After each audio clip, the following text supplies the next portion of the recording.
and really be transformed into our talent. And yesterday, tapping more into the benefits of burnout. Today, we're going to look at human design as one entry point into deeper self-discovery. And so, yeah, Renske and I, we had spoken last week about her, exploration and discovery in that space. And so today we want to look at a bit more of like my chart, and also like for Renske, she just received. So maybe you want to tell it about the invitation that you just received and how that's part of your human design profile effectively. Yes. So when people, if this is totally new for you, which is probably is for a lot of people, human design is actually based on that everybody has their own unique blueprint. But why people get either burned out or lost or frustrated or angry or bittered is because they're not following their specific strategy attached to what really helps in living in to your full potential. So the human design is based on 5 different energy types, and I am a part of a group of people that is it's the projectors, which is really the most conditioned group probably out there, because the world is based by energy types like you. Toby, you are a manifesting generator, and 70% of the people are either generators or manifesting generators.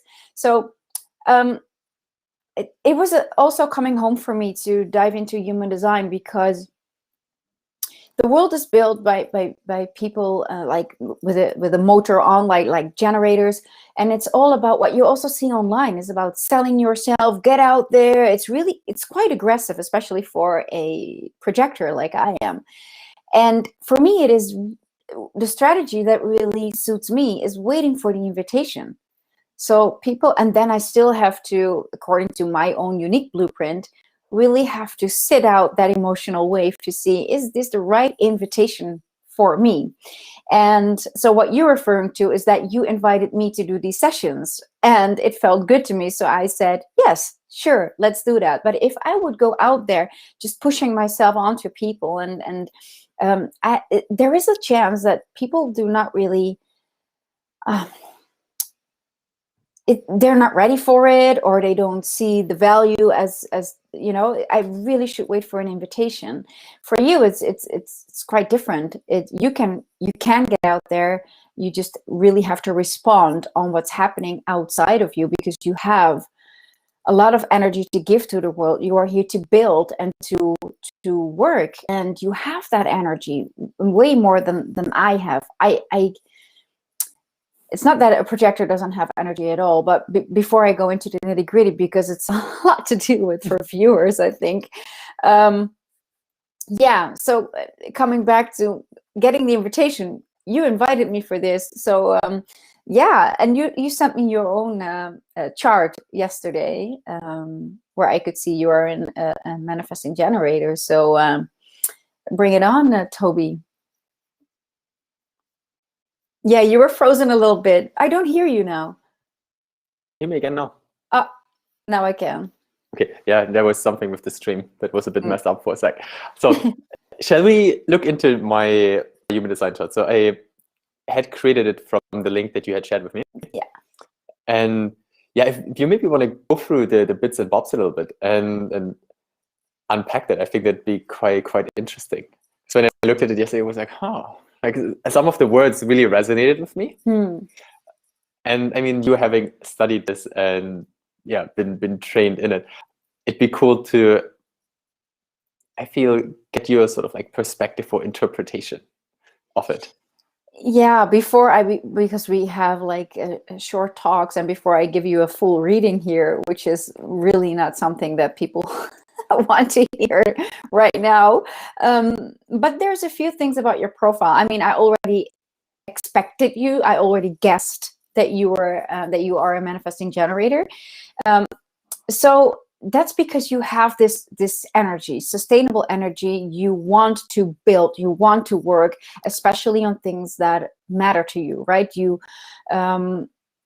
So manifesting generators are also the types with the most energy of the world, actually. And what is really, really important to you is also to listen to your gut feeling in this. Where manifesting generators sometimes feel stuck is because they create from the mind instead of their checking in with their gut feeling. I feel that. And on top of that, you are an emotional manifesting generator, meaning when you decide to do something, first of all, part of your strategy, it's called, is maybe you have that idea, but wait for a little bit to see in your outer world where you can respond to, because that's kind of the universe telling you, yes, it's the right time for this idea, or yes, it's the right time to initiate this project, or so that's because your energy moves so fast. So other people can really follow you when you are reading. Maybe it can be really simple. Like today or after this conversation, you think about stuff or what you did with maybe in a meditation, and you think about, inviting me like you did, like, okay, let's have these sessions. Responding to can be as simple as getting a message from me that day, or hearing something about human design, or hearing something, my name, or something that reminds you of me. It's like, yeah, I do feel that, it's time to reach out to her and to see if she's up for it, which is perfect because you invited me and I'm a projector. So, but because you're an emotional projector, I'm an emotional projector, you are an emotional manifesting generator. What does that mean? Write out your emotional wave. If it feels good right now for you in the moment, does it also feel good when you maybe are having maybe you feel perfectly fine today and you're euphoric and yes, great idea, and I want to do this and I want to manifest this, I want to create this. But maybe an hour later or a day later, you're feeling not so good. Maybe you have a shitty day and you're like, I doubt it, I'm not sure. And when you're not sure or it's a no, check in with your gut feeling, especially for manifesting generators.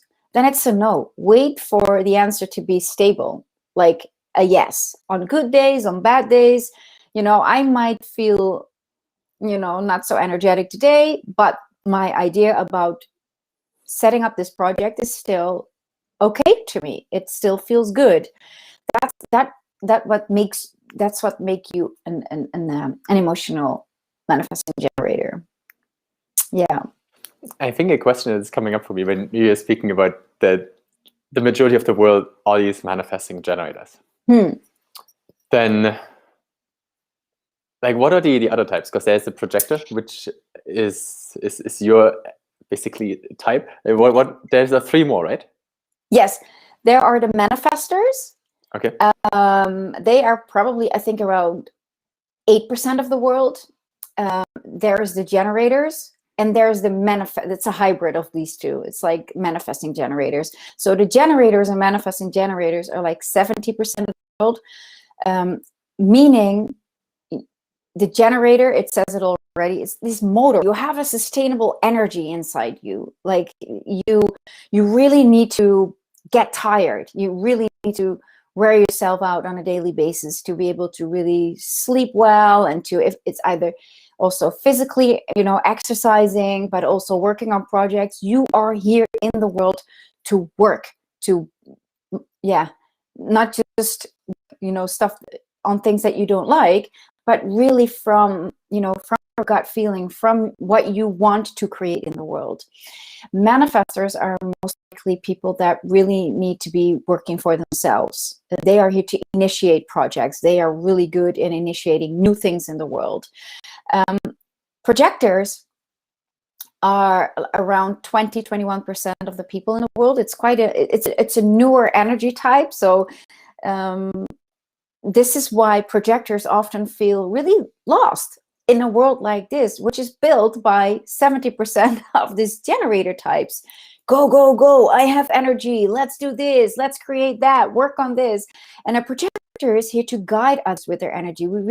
Projectors really are good mentors, give guidance, or maybe managers on projects. Like they see where the energy goes. And if it's if it's valuable to put all the energy of the generators in that specific project, because they can see through, you know, what comes out of it. Like, is it really worth spending so much time and energy on that specific project? And then there's a 1% left. That is the reflectors.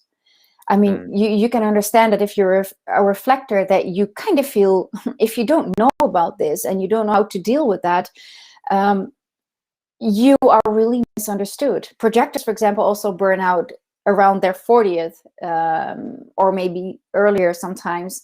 But they are bound to, if they're not really respecting their strategy and how they are built, yeah, most likely they will struggle with the energy of the world if they try to keep up with the manifesting generators. There's a lot of nitty-gritty to that. Because, for example, I can keep up with manifesting generators because of some centers that I have defined and undefined. So I can feel like a manifesting generator. It's not that I cannot do anything. I can work really hard, and I can even like multitask, and but it's not my own energy. It's like when I'm around you, I feel your energy and I amplify it.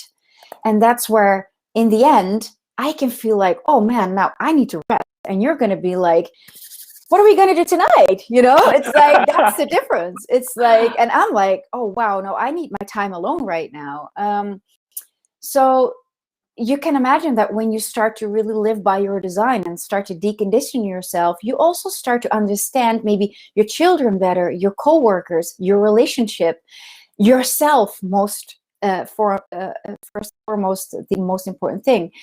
It really, really helps people to get more aligned with themselves. And yesterday you spoke about flow, to really get into flow. Yeah. One thing that you just said, which also relates to yesterday, was the whole thing with burnout. Around their 40s. Did you say it was the projectors that burn out? Yes. Around their 40s. Yeah. Doesn't mean that manifesting generators cannot burn out. That's because of other reasons, which, if you want, I can answer. But yeah. I mean, it'd be quite interesting actually, because I feel it ties then today to yesterday, and maybe we can actually, continue actually this human design exploration in the beginning of next week as well. Then. Sure. So, did you want to highlight a few points why sort of like manifesting generators or generators are also sort of at this burnout risk? Like, what are the things to watch out for basically in that space? Yeah, manifesting generators times, because they move so fast, they can also, please, manifesting generators out there, if people tell you cannot multitask, because that's something that we think, or how the brain works, you know, research has shown that, well, we actually cannot multitask. A manifesting generator is here to multitask. They need to multitask and see what it is that they really love. You know, they have so much energy to burn, and they need to touch into different projects or different things that and see where it is that they really want to become a master at. Meaning, if you skip steps sometimes because you learn so fast and you move so fast, sometimes you get frustrated. That's also the not self theme. This is what it's called for manifesting generator, is anger and frustration. Meaning, you experience anger and frustration when you are not aligned, when you are not respecting your strategy, when you are not respecting your energy type and how you are built. Frustration kicks in, for example, when you move so fast, but you reached a plateau of learning and it doesn't go fast enough, or maybe you skipped steps in your learning process because you just move so fast. But you have a chance that manifesting generators then quit doing what they're doing before reaching that mastery level, but they are here to become a master at something. So you can imagine they can burn out, even though they have so much sustainable energy from themselves, if they tap into so many different things and they quit everything before becoming a master at it. They become frustrated. They become, or maybe they have a partner or a working environment where they are not understood, or where they are interrupted in their creative flow, because the creative flow for the manifesting generator is so important. And when you interrupt them, you can get angry. For example, you are working on one of your beloved projects and your partner walks in the room and disturbs you, and maybe you recognize it, you feel like kind of angry, like, ugh, and that's not personal. It's just your creative flow is interrupted. And frustration is like, oh yeah, you know, if a manifesting generator keeps on going, tries everything out, but quits before reaching a next plateau of learning because it doesn't go fast enough, or you can imagine that, or they're not doing the right work. Very, very important as well for a manifesting generator. Your gut level response is so important. Does it feel good for me? And if you're not listening to that, but create from the mind all the time, yes, manifesting generators have a chance to burn out as well. It was really interesting when I said about the creative flow. And that's, I feel, also for me, where I've become really aware of the environments. So for example, my partner and I, we sort of like established this rule, like when the door is closed, It's like, okay, I'm in the zone. And I mean, it's the same for her as well. Yeah. And so I feel really, using the environment to basically create these conditions that allow me to be in my best state. And it's quite fascinating to now have created this human design chart and looking a bit at it, and was like, man, actually a lot of that stuff on there is like, wow. I definitely want to explore this more in depth with you one-on-one, if that's possible. Yeah. Because I see so many words that I feel resonate with me, and I'd be curious to get a bit more perspective on it. The other thing that you said, which I think is really interesting, but is like multitasking. And where what came up for me is that ultimately, there's so much information out there. I mean, we live in this abundance of information. And what I've become really aware of throughout last year is like, whom do I actually listen to? Like, who's the sender of this information? And is the sender in a way similar to me, or does the sender live in a way of life that I actually desire? And then it's like, okay, cool. Yeah, that actually makes the information for me more legitimate. Because basically, I feel that, many people share, obviously, what is true for them and what they experience. Yes. And so I feel tapping into that sort of gut response, is this actually true for me as well? Like, how does it resonate with me? How does it sit with me? Exactly. Is such a valuable point that you stress there of like, okay, boom, just be clear. Like, how does it resonate? And if it does, then, okay, explore it in more depth. Great that you said that, because, you know, I am not here to tell you that human design is the only solution to your problems, but it does help a whole lot. I mean, it's not. It's a tool, and I am so skeptical myself about everything that's out there. But why I started to study this and become a human design specialist is because for 9 months I have been doing self-study, because when I got to know human design, I'm like, oh my God, it's written down here. Somebody tells me how I felt all my life. I get it. Oh my God, I understand myself better now, especially as a projector. So I started to self-study, and then I was like, oh my God, I am still deconditioning, but because that takes a long time as well if you are super conditioned by everything in your surroundings. But I'm like, I cannot just help me. I can help other people. Coming from the music industry, being a projector in the music industry, oh man, that's super challenging.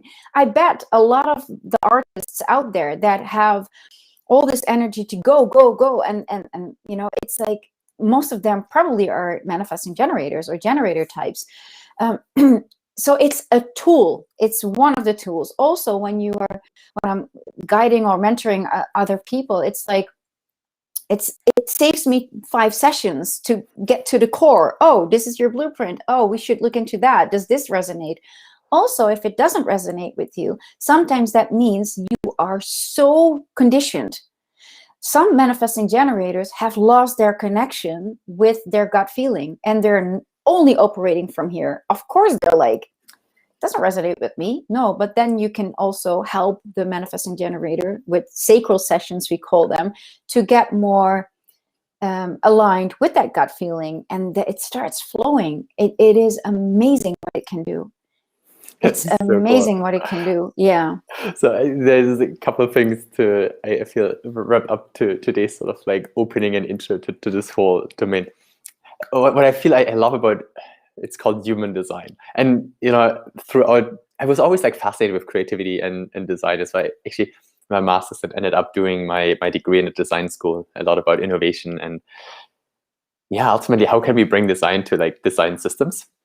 And then just the humanity piece, that's something where then when I was in the tech industry, I was always looking, okay, how can we build this thing that it actually serves humanity? And then so the whole thing that you spoke about today with sustainable energy.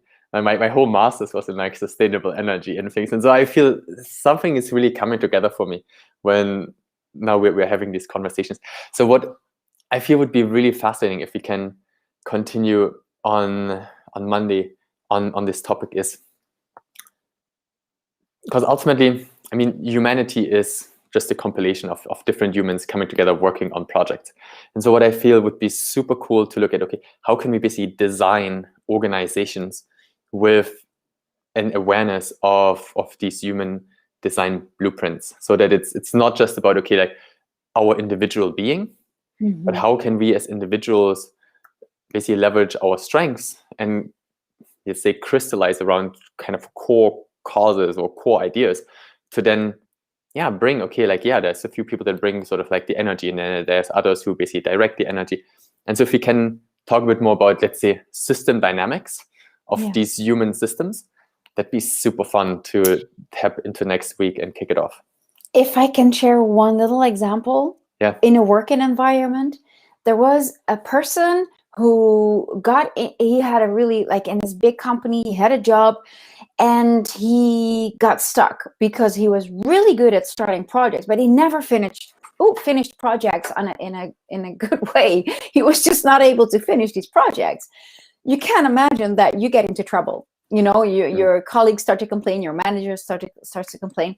Diving into the human design of that person was like, you are not here to finish projects. It's literally in your design. You are here to start projects, to initiate them, but you shouldn't, other people should finish those for you, because this is where you lose your either energy, your interest, So instead of getting fired, he got a new position in the company. He was allowed to be at the beginning of all these projects, and he didn't have to finish those because there were other people finishing those.